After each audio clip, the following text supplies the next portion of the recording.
जय श्री सद्गुरुदेवाय नमः। जय श्री गणपति देवाय नमः। ओम कृष्णाय वासुदेवाय हरे परमात्मने प्रणतः कलेशनाशाय गोविंदाय नमो नमः। श्रीमद्भागवत महापुराण दशम स्कंद 37वां अध्याय। केशी और व्योमासुर का उद्धार तथा नारद जी के द्वारा भगवान की स्तुति। श्री सुखदेव जी कहते हैं, परीक्षित, कंस ने जिस केशी नामक दैत्य को भेजा था वह बड़े भारी घोड़े के रूप में मन के समान वेग से दौड़ता हुआ ब्रज में आया। वह अपनी टापों से धरती खोदता आ रहा था। उसकी गर्दन के छितराए हुए बालों के झटकों से आकाश के बादल और विमानों की भीड़ तितर बितर हो रही थी। उसकी भयानक हिनहिनाहट से सब के सब भय से कांप रहे थे। उसकी बड़ी बड़ी आंखें थीं, मुंह क्या था मानो किसी वृक्ष का खोडर ही हो। उसे देखने से डर लगता था। बड़ी मोटी गर्दन थी, शरीर इतना विशाल था कि मालूम होता था काली काली बादल की घटा है। उसके नियत में पाप भरा था। श्री कृष्ण को मारकर अपने स्वामी कंस का हित करना चाहता था। उसके चलने से भूकंप होने लगता था। भगवान श्री कृष्ण ने देखा कि उसकी हिनहनाहट से उनके आश्रित रहने वाला गोकुल भयभीत हो रहा है और उसकी पूंछ के बालों से बादल तितर बितर हो रहे हैं तथा वह लड़ने के लिए उन्हीं को ढूंढ भी रहा है। तब वह बढ़कर उसके सामने आ गए और उन्होंने सिंह के समान गरज कर उसे ललकारा। भगवान को सामने आए देखकर वह और भी चिढ़ गया तथा उनकी ओर इस प्रकार मुंह फैलाकर दौड़ा मानो आकाश को पी जाएगा। परीक्षित, सचमुच केशी का वेग बड़ा प्रचंड था। उस पर विजय पाना तो कठिन था ही, उसे पकड़ लेना भी आसान नहीं था। उसने भगवान के पास पहुंचकर दुलत्ती झाड़ी, परंतु भगवान ने उससे अपने को बचा लिया। भला वह इंद्रियातीत को कैसे मार पाता। उन्होंने अपने दोनों हाथों से उसके दोनों पैर पकड़ लिए और जैसे गरुड़ सांप को पकड़कर झटक देते हैं उसी प्रकार क्रोध से उसे घुमाकर बड़े अपमान के साथ 400 हाथ की दूरी पर फेंक दिया और स्वयं अकड़ कर खड़े हो गए। थोड़ी ही देर के बाद केशी फिर सचेत हो गया और उठ खड़ा हुआ। इसके बाद वह क्रोध से तिलमिलाकर और मुंह फाड़कर बड़े वेग से भगवान की ओर झपटा। उसको दौड़ते हुए भगवान देखकर भगवान मुस्कुराने लगे। उन्होंने अपना बायां हाथ उसके मुंह में इस प्रकार डाल दिया जैसे सर्प बिना किसी आशंका के अपने बिल में घुस जाता है। परीक्षित, भगवान का अत्यंत कोमल कर कमल भी उस समय ऐसा हो गया मानो तपाया हुआ लोहा हो। उसका स्पर्श होते ही केशी के दांत टूट टूट कर गिर गए और जैसे जलोदर रोग उपेक्षा कर देने पर बहुत बढ़ जाता है, वैसे श्री कृष्ण का भुजदंड उसके मुंह में बढ़ने लगा। आज चैतन्य शक्ति भगवान श्री कृष्ण का हाथ उसके मुंह में इतना बढ़ गया कि उसकी सांस के आने जाने का मार्ग न रहा। अब तो दम घुटने के कारण वह पैर पीटने लगा। उसका शरीर पसीने से लथपथ हो गया, आंखों की पुतली उलट गई। वह मल त्याग करने लगा। थोड़ी ही देर में उसका शरीर निश्चेष्ट होकर पृथ्वी पर गिर पड़ा और उसके प्राण पखेरु उड़ गए। उसका निष्प्राण शरीर फूला हुआ होने के कारण गिरते ही पकी ककड़ी की तरह फट गया। महाभाव भगवान श्री कृष्ण ने उसके शरीर से अपनी भुजा खींच ली। उन्हें इससे कुछ भी आश्चर्य या गर्व नहीं हुआ। बिना प्रयत्न के ही शत्रु का नाश हो गया। देवताओं को अवश्य ही इस पर बड़ा आश्चर्य हुआ। वह प्रसन्न हो होकर भगवान के ऊपर पुष्प बरसाने और उनकी स्तुति करने लगे।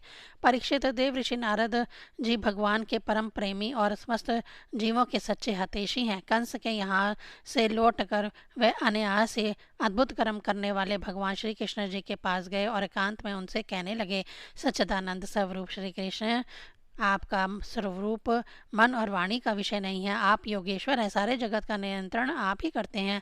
आप सबके हृदय में निवास करते हैं और सबके सब आपके हृदय में निवास करते हैं। आप भक्तों के एकमात्र वांछनीय यदुवंश शिरोमणि और हमारे स्वामी हैं। जैसे एक ही अग्नि सभी लकड़ियों में व्याप्त रहती है, वैसे एक ही आप समस्त प्राणियों के आत्मा हैं। आत्मा के रूप में होने पर भी आप अपने को छिपाए रखते हैं, क्योंकि आप पंचकोश रूप गुफाओं के भीतर रहते हैं। फिर भी पुरुषोत्तम के रूप में, सबके निहंता के रूप में और सबके साक्षी के रूप में आपका अनुभव होता ही है। प्रभु, आप सबके अधिष्ठान और स्वयं अधिष्ठान रहित हैं। आपने सृष्टि के प्रारंभ में अपनी माया से ही गुणों की सृष्टि की और उन गुणों को ही स्वीकार करके आप जगत की उत्पत्ति, स्थिति और प्रलय करते रहते हैं। यह सब करने के लिए आपको अपने से अतिरिक्त और किसी भी वस्तु की आवश्यकता नहीं है, क्योंकि आप सर्वशक्तिमान और सत्य संकल्प हैं। वहीं आप दैत्य, प्रमथ और राक्षसों का, जिन्होंने आजकल राजाओं का वेश धारण कर रखा है, विनाश करने के लिए तथा धर्म की मर्यादाओं की रक्षा करने के लिए यदुवंश में अवतरीण हुए हैं। यह बड़े आनंद की बात है कि आपने खेल ही खेल में घोड़े के रूप में रहने वाले इस केशी दैत्य को मार डाला।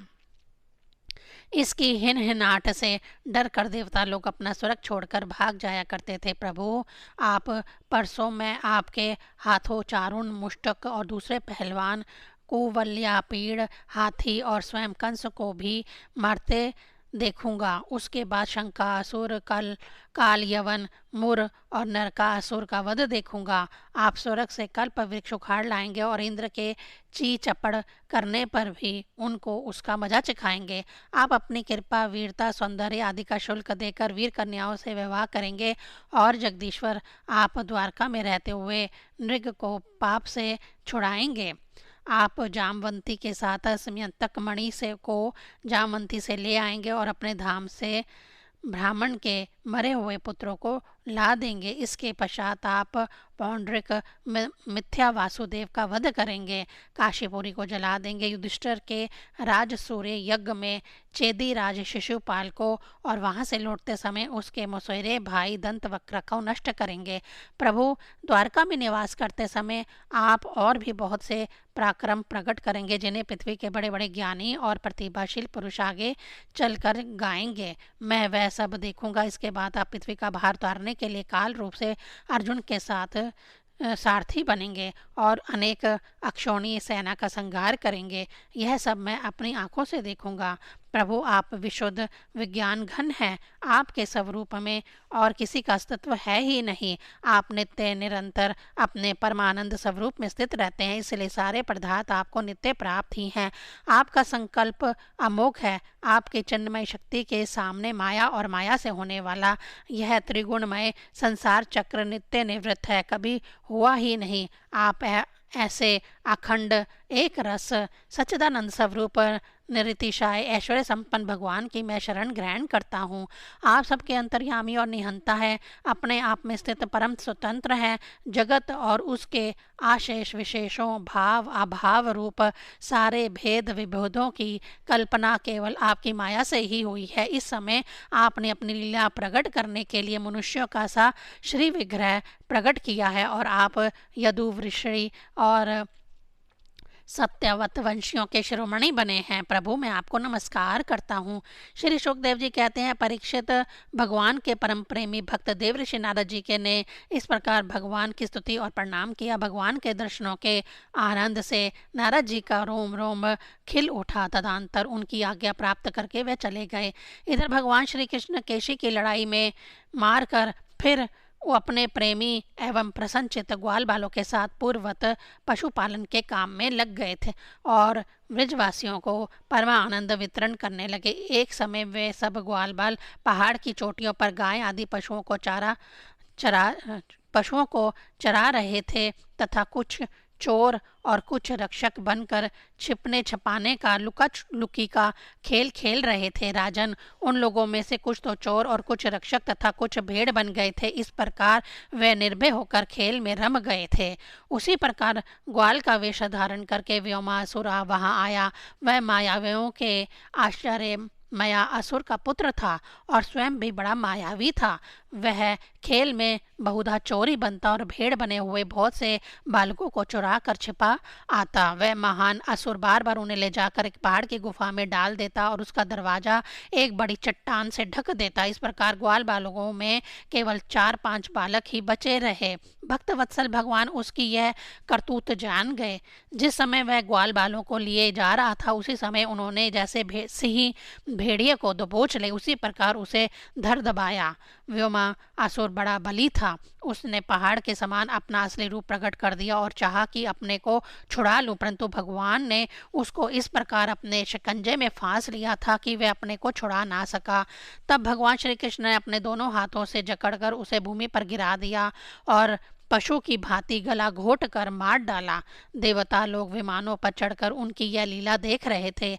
अब भगवान श्री कृष्ण ने गुफा के द्वार पर लगे हुए चट्टानों के पिहान तोड़ डाले और ग्वाल बालकों को उस संकटपूर्ण स्थान से निकाल लिया। बड़े बड़े देवता और ग्वाल बाल उनकी स्तुति करने लगे और भगवान श्री कृष्ण ब्रज में चले आए। 37वां अध्याय संपूर्ण। ओम नमो भगवते वासुदेवाय नमः।